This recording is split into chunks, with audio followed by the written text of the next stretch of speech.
Welcome to the dark secrets of the gaming industry. Behind the vibrant worlds, exhilarating gameplay, and captivating stories lies a dark side of gaming industry. Today, we're diving deep into the dark secrets of gaming industry to uncover the dark truths that the industry doesn't want you to know. Get ready to have your eyes opened and your perceptions shattered.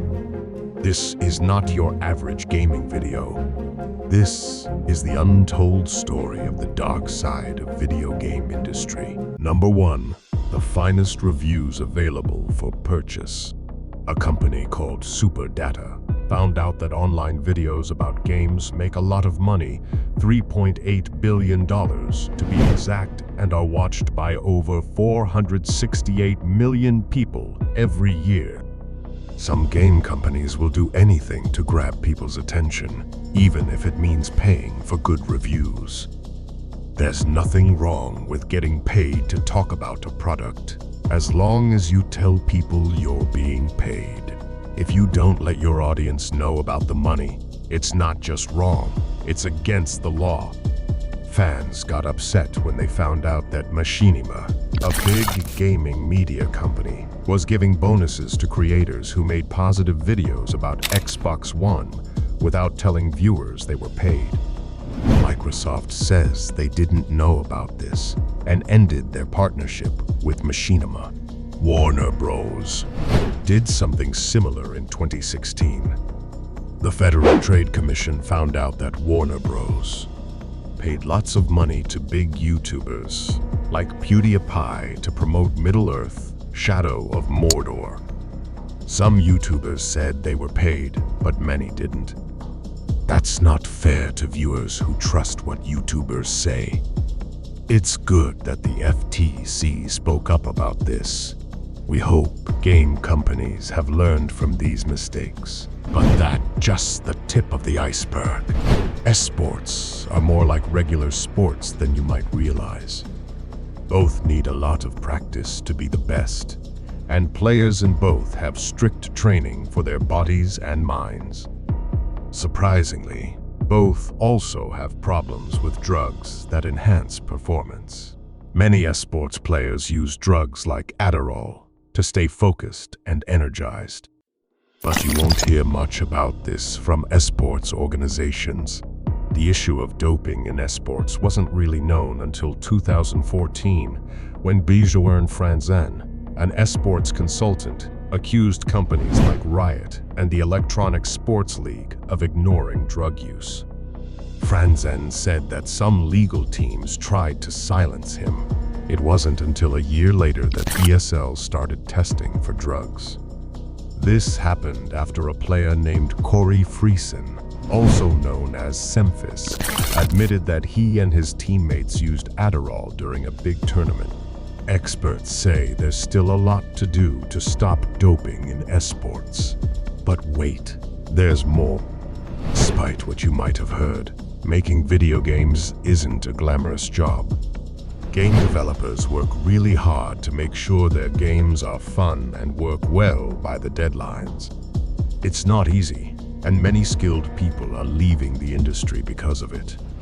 Even though making games is tough, crunch makes it even harder. When games are about to come out, game studios push their employees to work extra long hours, sometimes up to 80 hours a week. Usually, developers don't get paid more for this extra work. Crunch can hurt people's health and ruin their personal lives.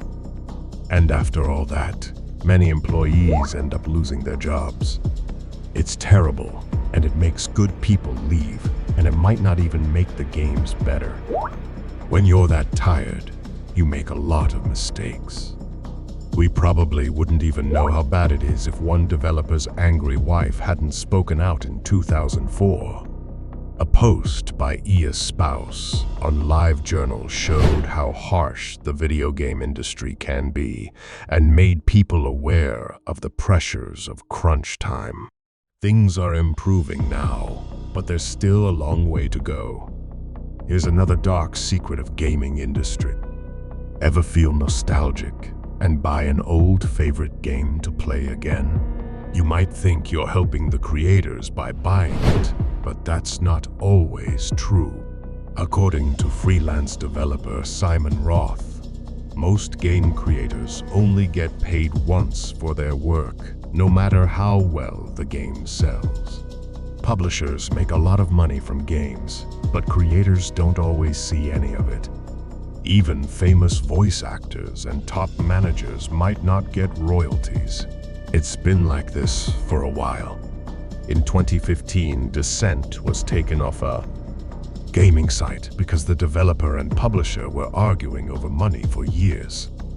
The developer hadn't gotten any money from sales in 8 years.